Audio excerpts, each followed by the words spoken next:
Hey everyone, welcome back. Um, I want to jump straight back in and try to see if we can finish it in just a second part. Just one more video. So we should be showing, yep. And I took a look ahead. There are 16 footnotes. So I'm not going to read all of those. Excuse me. I got dinner cooking too. So by the time I finish this video, it should be ready. Steaming some tamales. Anyway, um,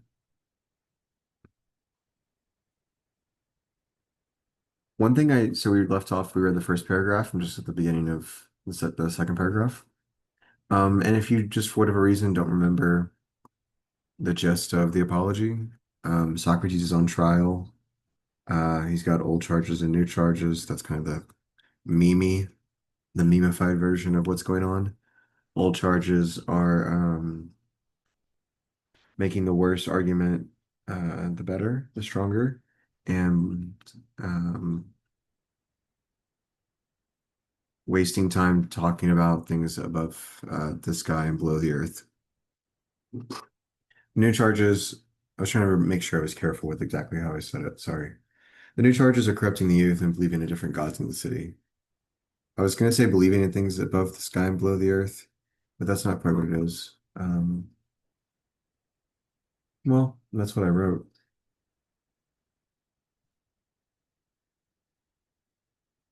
Yeah, maybe that's what he says in the text too. But I think a more precise way of explaining it is that they accused him of distracting the conversation or wasting people's time talking about this stuff that is unnecessary or useless. And Socrates, of course, again, said, I'm talking about virtue, I'm talking about human excellence, I'm talking about your soul being pure. What could be more important than that? What could be more real, more tangible than that? So again, guiding question, how is Socrates able to confidently, with serene spiritual and moral beauty of character, face whatever may come his way, including his probable death sentence and impending death? And why can no one harm Socrates? And how is this related to virtue, except himself? Socrates is the only one that can harm himself. Cool. So I'm not gonna repeat myself anymore. One thing I do ask and beg of you, gentlemen, if you hear me making my defense in the same kind of language as I am accustomed to use in the marketplace by the bankers' tables, where many of you have heard me, and elsewhere, do not be surprised or create a disturbance on that account. The position is this. This is my first appearance in a law court at the age of 70. Like I said before, he went to the Oracle at Delphi around 40. So he's been going around using the Socratic method on his townsfolk in Athens for about 30 years now, hence the old charges and the new charges. I am therefore simply a stranger to the manner of speaking here. Just as if I were really a stranger, you would certainly excuse me if I spoke in that dialect and manner in which I had been brought up. So too my present request seems a just one for you to pay no attention to my manner of speech, be it better or worse, but to concentrate your attention on whether what I say is just or not. For the excellence of a judge lies in this, as that of a speaker lies in telling the truth. It is right for me, gentlemen, to defend myself first against the first lying accusations made against me and my first accusers, and then against the later accusations and the later accusers. There have been many who have accused me to you for many years now, and none of their accusations are true. These I fear much more than I fear Anytus and his friends, though they too are formidable.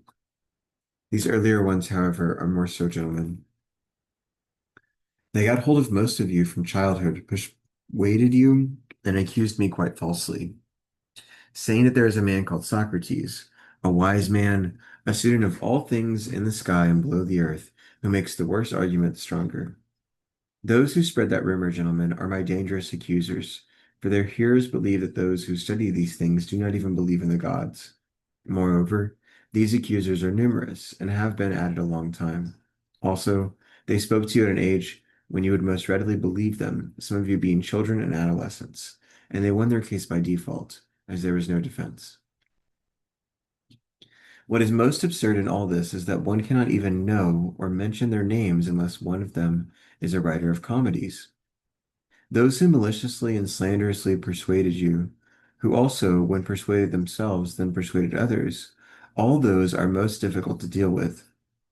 One cannot bring one of them into court or refute him.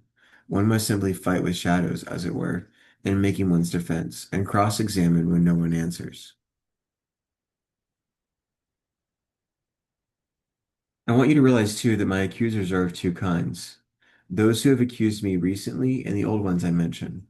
And to think that I must first defend myself against the latter, for you have also heard their accusations first, and to a much greater extent than the more recent. Very well then, men of Athens. I must surely defend myself and attempt to uproot from your minds in so short a time the slander that has resided there so long. I wish this may happen, if it is in any way better for you and me, and that my defense may be successful. But I think this is very difficult, and I am fully aware of how difficult it is. Even so, let the matter proceed as the God may wish, but I must obey the law and make my defense. Let us then take up the case from its beginning. What is the accusation from which arose the slander in which Meletus trusted when he wrote out the charge against me? What did they say when they slandered me? I must, as if they were my actual prosecutors, read the affidavit they would have stolen. It goes something like this. Socrates is guilty of wrongdoing in that he busies himself studying things in the sky and below the earth. He makes the worse into the stronger argument, and he teaches these same things to others. You have seen this yourself in the comedy of Aristophanes, a Socrates swinging about there, saying he was walking on air and talking a lot of other nonsense about things of which I know nothing at all. Aristophanes is a playwright. I do not speak in contempt of such knowledge, if someone is wise in these things, lest Meletus bring more cases against me. But, gentlemen, I have no part in it, and on this point I call upon the majority of you as witnesses. I think it right that all of those of you who have heard me conversing, and many of you have, should tell each other if any one of you has ever heard me discussing such subjects to any extent at all. From this you will learn that the other things said about me by the majority are of the same kind.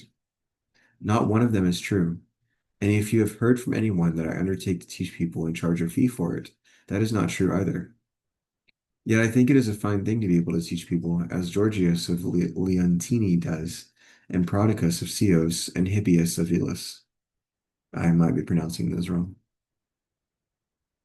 Each of these men can go to any city and persuade the young, who can keep company with any of their fellow citizens they want, without paying, to leave the company of these, to join with themselves, pay them a fee, and be grateful to them besides. Indeed, I learned that there is another wise man from Paros who is visiting us, for I met a man who has spent more money on sophists. That's worth mentioning. Sophists are people who twist language around in ancient Greece, and they're teachers that just profit by twisting whatever they can. They're the kind of teacher that Socrates and Plato are working against. Uh, Orators, basically. They don't believe that there's any actual truth behind things that is pure or good or the right way to do things. Um, just winning the argument is all that matters for a sophist. And sophistry is the art or act. I wouldn't call it an art, obviously. It was the act of manipulating dialogue and public opinion to gain political power, usually. Material wealth, political power, same thing. Um, More money on sophists than everybody else put together. Callias, the son of Hipponicus. So I asked him, he has two sons. Callias, I said, if your sons were colts or calves, we could find and engage a supervisor for them who would make them excel in their proper qualities. Some horse breeder or farmer. Now, since they are men, whom do you have in mind to supervise them? Who is an expert in this kind of excellence, the human and social kind? I think you must have given thought to this since you have sons. Is there such a person, I asked, or is there not? Certainly there is, he said. Who is he? I asked. What is his name? Where is he from? And what is his fee? His name, Socrates, is Evenus. He comes from Paros, and his fee is 5 minas. minus menace. I thought Evanus a happy man if he really possesses this art and teaches for so moderate a fee. Certainly I would pride and preen myself if I had this knowledge, but I do not have it, gentlemen. One of you might perhaps interrupt me and say, but Socrates, what is your occupation? Sorry, from where have these slanders come? For surely if you did not busy yourself with something out of the common, all these rumors and talk would not have arisen unless you did something other than most people. Tell us what it is that we may not speak inadvisedly about you. Anyone who says that seems to be right, and I will try to show you what has caused this reputation and slander. Listen then. Perhaps some of you will think I am jesting, but be sure that all that I say is true. What has caused my reputation is none other than a certain kind of wisdom. What kind of wisdom? Human wisdom, perhaps. The kind of wisdom that knows he doesn't know anything. It may be that I really possess this, while those whom I mentioned just now are wise with a wisdom more than human. Excuse me. Else, I cannot explain it, for I certainly do not possess it, and whoever says I do is lying and speaks to slander me. Do not create a disturbance, gentlemen, even if you think I am boasting, for the story I shall tell does not originate with me, but I will refer to you, but I will refer to you to a trustworthy source. I shall call upon the god at Delphi as witness to the existence and nature of my wisdom, if it be such. You know Chaerephon. He was my friend from youth, and the friend of most of you, as he shared your exile and your return. You surely know the kind of man he was, how impulsive in any course of action. He went to Delphi at one time and ventured to ask the oracle, as I say, gentlemen, do not create a disturbance. He asked if any man was wiser than I, and the Pythian replied that no one was wiser. Chaerephon is dead, but his brother will testify to you about this. Consider that I tell you this because I would inform you about the origin of the slander. When I heard of this reply, I asked myself, whatever does the god mean? What is his riddle? I am very conscious that I am not wise at all. What then does he mean by saying that I am the wisest? For surely he does not lie. It is not legitimate for him to do so. For a long time I was at a loss as to his meaning. Then I very reluctantly turned to some such investigation as this. I went to one of those reputed wise, thinking that there, if anywhere, I could refute the oracle and say to it, this man is wiser than I, but you said I was. Then, when I examined this man, there is no need for me to tell you his name. He was one of our public men. My experience was something like this. I thought that he appeared wise to many people and especially to himself, but he was not. I then tried to show him that he thought himself wise, but that he was not. As a result, he came to dislike me, and so did many of the bystanders. So I withdrew and thought to myself, I am wiser than this man. It is likely that neither of us knows anything worthwhile, but he thinks he knows something when he does not, whereas when I do not know, neither do I think I know. So I am likely to be wiser than he to this small extent, that I do not think I know what I do not know. After this, I approached another man, one of those thought to be wiser than he, and I thought the same thing. And so I came to be disliked both by him and by many others. After that, I proceeded systematically. I realized, to my sorrow and alarm, that I was getting unpopular, but I thought that I must attach the greatest importance to the god's oracle. So I must go to all those who had any reputation for knowledge to examine its meaning. And by the dogmen of Athens, for I must tell you the truth, I experienced something like this. In my investigation in the service of the god, I found that those who had the highest reputation were nearly the most efficient, while those who were thought to be inferior were more knowledgeable. I must give you an account of my journeyings, as if they were labors I had undertaken to prove the oracle irrefutable. After the politicians, I went to the poets, the writers of tragedies, and dithyrambs, and the others, intending in their case to catch myself being more ignorant than they. So I took up those poems with which they seemed to have taken most trouble, and asked them what they meant, in order that I might at the same time learn something from them. Sorry, give me 1 second, guys. Sorry, I was speaking for so long, I got dehydrated and I was starting to lose my rhythm. I am ashamed to tell you the truth, gentlemen, but I must. Almost all the bystanders might have explained the poems better than their authors could. The authors didn't know what they were writing. I soon realized that poets do not compose their poems with knowledge, but by some inborn talent and by inspiration, like seers and prophets who also say many fine things without any understanding of what they say. The poets seemed to me to have had a similar experience.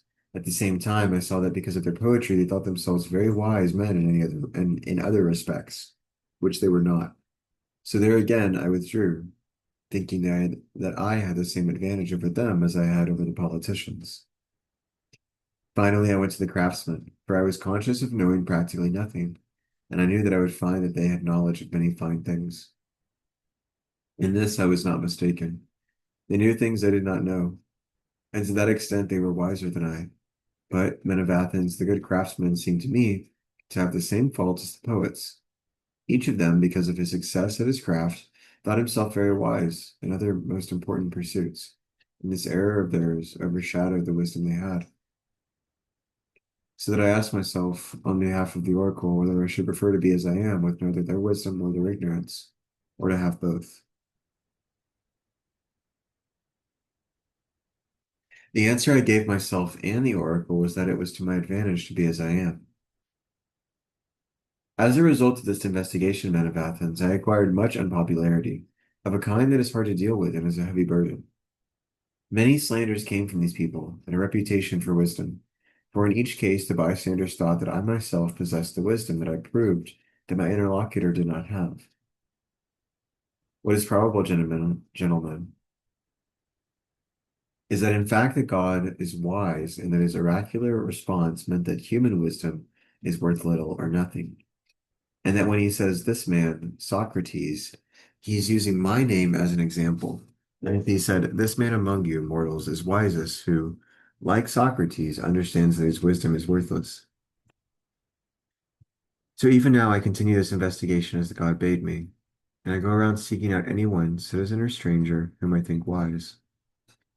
Then, if I do not think he is, I come to the assistance of the God and show him that he is not wise.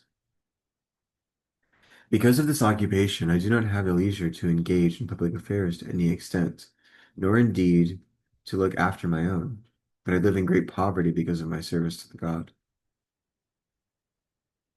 Furthermore, the young men who follow me around of their own free will, those who have most leisure, the sons of the very rich, take pleasure in hearing people questioned. Oh yeah, that's the other thing he says. Um, he didn't corrupt the young. They follow him around because they like seeing people who think they're wise taken down a peg. They themselves often imitate me and try to question others. I think they find an abundance of men who believe they have some knowledge but know little or nothing. The result is that those whom they question are angry, not with themselves, but with me. They say, that man Socrates is a pestilential fellow who corrupts the young. If one asks them what he does and what he teaches to corrupt them, they are silent, as they do not know. But, so as not to appear at a loss, they mention those accusations that are available against all philosophers about things in the sky and things below the earth, about not believing in the gods and making the worse the stronger argument. They would not want to tell the truth, I'm sure, that they have been proved to lay claim to knowledge when they know nothing. These people are ambitious, violent, and numerous. They are continually and convincingly talking about me. They have been filling your ears for a long time with vehement slanders against me. From them Meletus attacked me, and Anytus and Lycon, Meletus being vexed on behalf of the poets, uh,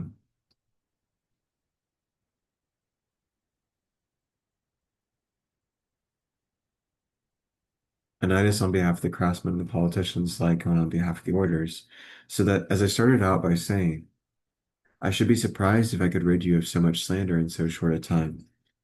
That, men of Athens, is the truth for you. I have hidden or disguised nothing. I know well enough that this very conduct makes me unpopular, and this is proof that what I say is true, that such is the slander against me, and that such are its causes. If you look into this either now or later, this is what you will find. Let this suffice as a defense against the charges of my earlier accusers. After this, I shall try to defend myself against Meletus, that good and patriotic man, as he says he is, and my later accusers, as these are a different lot of accusers. Let us again take up their sworn deposition. It goes something like this. Socrates is guilty of corrupting the young and of not believing in gods in whom the city believes, but in other new spiritual things. Such is their charge. Let us examine it point by point. All right, guys, I don't know. I feel like my rhythm's a little bit off. Um, sorry. I think I don't know if I'm just it's the end of the day. I did that other video this morning. I wanted to try to push through, but my mouth feels dry. Um, and I just think it'll be better if I finish this tomorrow. So I'm gonna go check on my dinner and we'll tackle it fresh in the morning when I've rested and slept and I have more energy. So see you guys. Bye.